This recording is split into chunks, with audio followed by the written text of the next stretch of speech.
SpaceX has pioneered self-landing rockets, launched a sports car into space, and is on the cusp of sending NASA astronauts to the International Space Station. Each achievement brought Musk closer to his ultimate goal of placing humans on Mars. Now he finally has a rocket that can take him there and back again. What is Starship 2.0? How huge would it be, and how many Raptors would be installed? Let's find out. It has been nearly a year since Musk told SpaceX employees that progress on Starship needed to accelerate dramatically and immediately, calling it the company's top priority. Since then, the program has moved at a rapid pace with a steady stream of production, testing, and flights. Just last week, SpaceX successfully landed and recovered the Starship prototype SN-15. It was the fifth high-altitude flight test of the rocket and the first that ended without the prototype exploding. The company is developing Starship to launch cargo and people on missions to the Moon and Mars. The Starship prototype unveiled by Musk, known as Mark 1, is one of two identical rockets being assembled by SpaceX. The other rocket, Mark 2, is located at the SpaceX facility in Cape Canaveral, Florida, where the company does most of its launches. Musk said that the first flight of the Mark 1 Starship would occur in 1 to 2 months. It will launch from Texas on a suborbital trajectory that will reach a maximum altitude of 12 miles.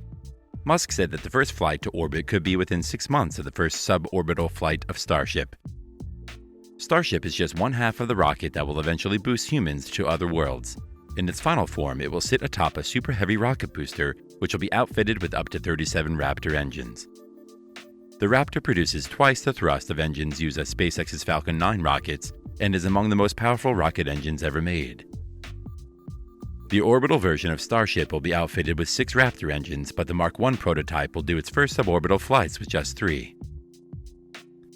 Starship prototypes stand at about 160 feet tall, or around the size of a 16-story building, and are built of stainless steel, representing the early version of the rocket that Musk unveiled in 2019. Even when it's not atop a super-heavy booster, Starship is a beast. The rocket weighs about 1,400 tons when loaded with fuel. Mounted on a fueled super-heavy booster with a full-size payload, the full stack will weigh in at about 10 million pounds. The Starship super-heavy combo will dethrone the NASA Saturn V rocket that carried Apollo astronauts to the Moon as the largest and most powerful rocket ever made. Musk said the super-heavy will produce about twice the thrust of Saturn V. Elon Musk's SpaceX recently revealed in filings to the Federal Communications Commission its plan for the next step in testing its massive Starship rocket in a flight that would splash down off the coast of Hawaii. SpaceX has conducted multiple test flights of Starship prototypes over the past year, but the plan outlines the company's first attempt to reach orbit with the rocket. The company's FCC filings say it will launch a Starship rocket atop a super-heavy booster from SpaceX's development facility in Boca Chica, Texas. Then the booster will separate to partially return and land in the Gulf of Mexico, approximately 20 miles from shore. Furthermore, SpaceX wrote in the filing that the orbital Starship will continue flying between the Florida Straits.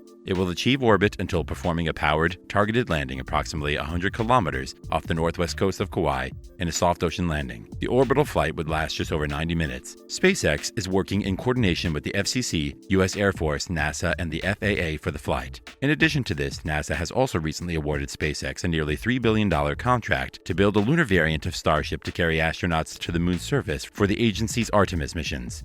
However, while Musk's company continues to move forward with Starship development, NASA suspended SpaceX work on the HLS program after Jeff Bezos' Blue Origin and Leidos subsidiary Dynetics each filed protests of the NASA contract award. Elon Musk's SpaceX also revealed new details about the plans for the next generation of satellites in its Starlink internet system and federal filings, including that the company intends to use its massive Starship rocket as the primary vehicle to deliver the spacecraft to orbit. SpaceX filed an amendment with the Federal Communications Commission that included a description of its plan known as the Starlink Gen 2 system. This Gen 2 system was designed to complement the first-generation constellation SpaceX is currently deploying. SpaceX wrote in the filing, "While the original constellation provides unprecedented capacity for the satellite system, the demand for more broadband continues to grow unabated, and the need for user connectivity has never been more important. Starlink is the company's capital-intensive project to build an interconnected internet network with thousands of satellites, known in the space industry as a constellation, designed to deliver high-speed internet to consumers anywhere on the planet."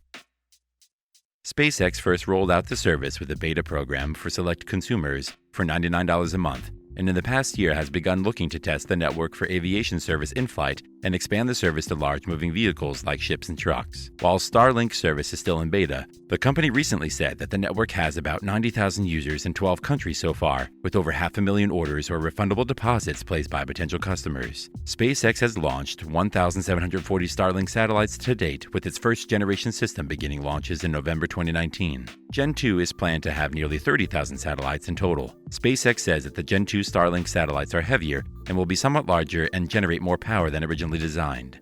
That will allow the satellites to support expanded capabilities for SpaceX's network as well as accommodate additional payloads in the future, the latter meaning Starlink satellites may be able to host sensors or antennas for other companies. The preferred configuration for Gen 2 would feature 29,988 Starlink satellites in orbit, deployed at 9 altitudes ranging from 340 kilometers to 614 kilometers.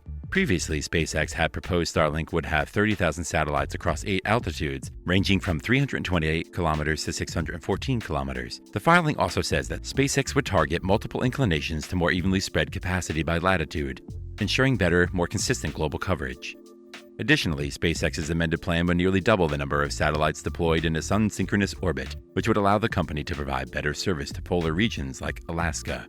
The company also noted that SpaceX has invested in advanced propulsion capabilities for its satellites, so that the collision risk with large objects is considered to be zero while the spacecraft is capable of maneuvering. When a Starlink satellite malfunctions, SpaceX disposes of the satellite by re-entering into the Earth's atmosphere so that it burns up and disintegrates. SpaceX emphasized that if a Starlink satellite is out of control, the low altitude of the satellites in orbit means that the spacecraft would be in orbit for less than 4 years before re-entering. Space debris is another threat both to and from Starlink satellites that SpaceX aims to further protect against with Gen 2. SpaceX is also aware of the possibility that its system could become a source of debris in the unlikely case of a collision with small debris or meteoroids that could either create jetsam or cause loss of control of the spacecraft and prevent post-mission disposal, the company wrote.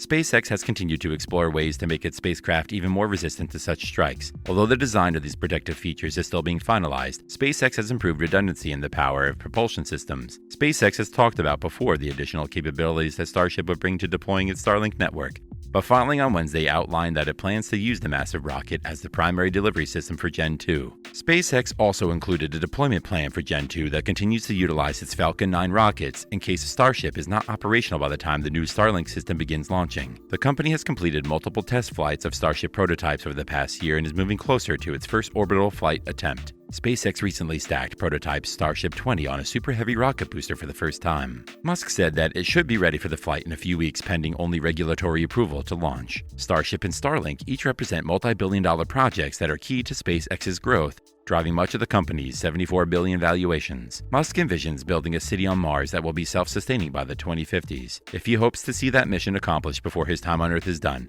SpaceX may need the biggest rocket its leader can dream up. What do you think about the new Gen Starship? Do you think Elon Musk would be able to build a space rocket this huge? Let us know what you think by leaving a comment in the comment section below.